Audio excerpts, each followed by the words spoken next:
Pernah minum teh tarik kau setiap pagi? Nampak biasa, tapi dalam badan anda berlaku 7 perkara mengejutkan.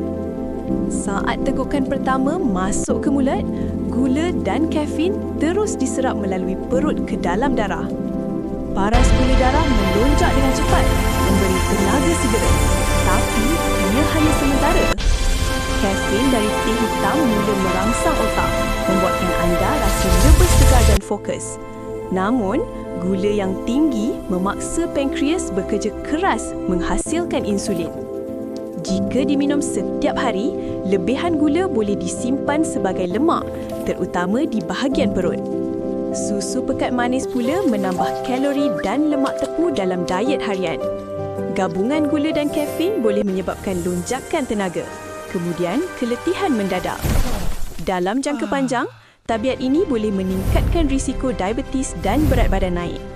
Namun, teh juga mengandungi antioksidan yang baik untuk jantung. Rahsianya ialah kawalan gula dan kekerapan minum. Cuba pilih teh kurang manis atau tanpa susu pekat manis untuk pilihan lebih sihat. Jadi, selepas ini, bila anda minum teh tarik kau, ingatlah apa yang sedang berlaku dalam badan anda.